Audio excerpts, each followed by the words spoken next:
꼭 항상 끼고 있다고 해서 그게 상책이 아니에요.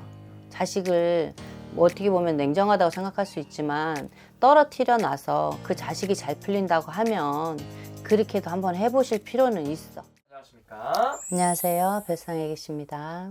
선생님, 오늘은 저희가 이 자손 관련한 이야기를 한번 해볼 건데요. 네네. 이 자손들 중에서 이런 부모랑 일찍이 떨어져 살아야 되는 그런 자손들이 있는지, 그런 자손들은 좀 어떤 특징이 있는지 좀 알려주시면 좋을 것 같습니다.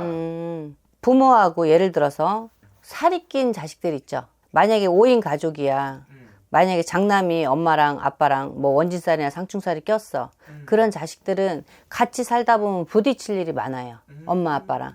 그렇기 때문에 이런 자식들은 일찌감치 뭐 예를 들어서 우리가 유학 간다고 하잖아요. 전라도에서 뭐 서울 쪽으로 오고 서울에서 뭐 그런 충청도 쪽으로 가고 조금 떨어져서 지내야 이 자식들은 출세문이 열려. 부모가 뭐 내 자식 잘 못되게 막는 그런 부분은 없지만 그런 기운 쪽으로 막히는 거예요. 못되게 빌어서가 아니라 그런 기운 쪽으로 부딪히다 보면 가족이 편해야 가암 안사성이잖아. 그렇다 보니 그런 자식들은 내가 조금 뭐 물가에 내놓은 자식 같아도 조금 멀리 떨어뜨려 놓고 어쩌다 한 번씩 명절 때나 무슨 때 그런 때만 만나면서 사는 게 좋아. 그러니까 자손이라고 무조건 집에서 키워야 되는 그런 자손이 내가 끼고 키워야 되는 자식이 있고 또 일찌감치 우리가 뭐는 어디로 보내고 뭐는 어디로 보내라 하잖아요. 네. 일찌감치 떨어뜨려 놔서 그래서 우리 같은 사람한테 자식 이름을 팔아주시는 분들도 있어. 왜냐하면 우리가 시형을 걸어서 시형자손으로 받아서 평생 빌어주고 살아야 되는 자식이 있고 부모가 끼고 살아야 되는 자식이 있고 일부러 이제 내놓고 살아야 그 자식이 또 출세문이 열리고 살아가는데 일단 장애물이 없어야 되잖아요. 네. 그런 것처럼 부모가 자식 앞길을 조금 이렇게 답답하게 막는 형국도 있어. 그러면 스님, 이 자손 중에서 태어날 때 이제 좀 이런 살이라든지 이런 것들 지니고 태어나는 자손들도 있어요? 있죠.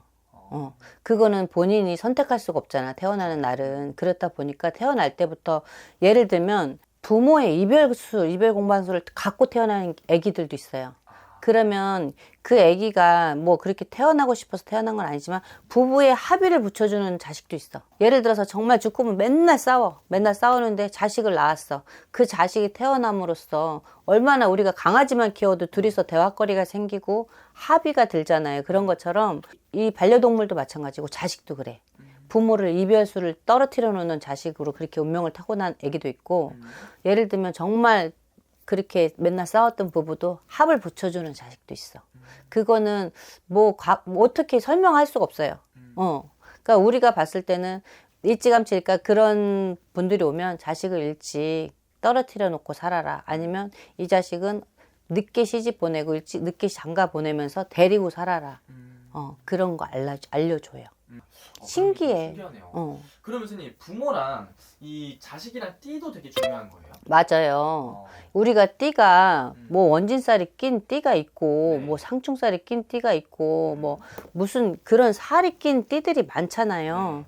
그런 거는 아무리 부모가 잘해도 자식이랑 그렇게 많이 부딪히는 저기가 있어. 띠가.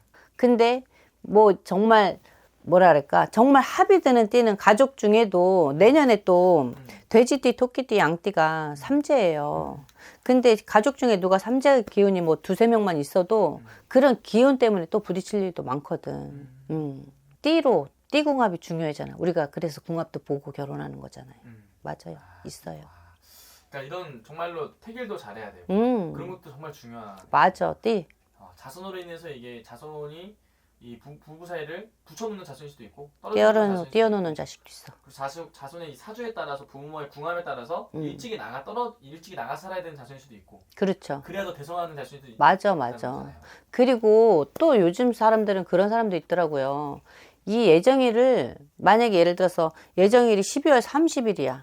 그러면 올해 낳기 싫어서 그거를 연기하면서 이번에 갖고 내년은 띠로 이렇게 낳는 사람도 있잖아. 선택해서.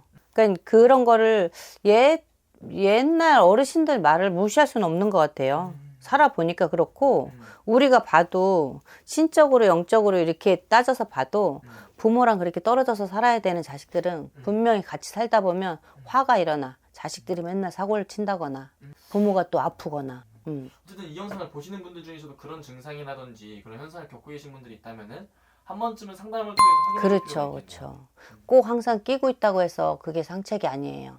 자식을 뭐 어떻게 보면 냉정하다고 생각할 수 있지만 떨어뜨려 놔서 그 자식이 잘 풀린다고 하면 그렇게도 한번 해보실 필요는 있어. 그리고 같이 있으면서 계속 부딪혀서 막말로 이게 부부도 그렇고 부모 자식도 이게 진짜 남이 아닌 이상은 어떻게 뗄래야 뗄 수가 없잖아요. 그렇다 보니까 방법은 찾으면 있거든요. 그러니까 답답하신 분들은 전화 한번 주세요. 알겠습니다. 오늘 좋은 말씀 또 감사합니다. 고맙습니다.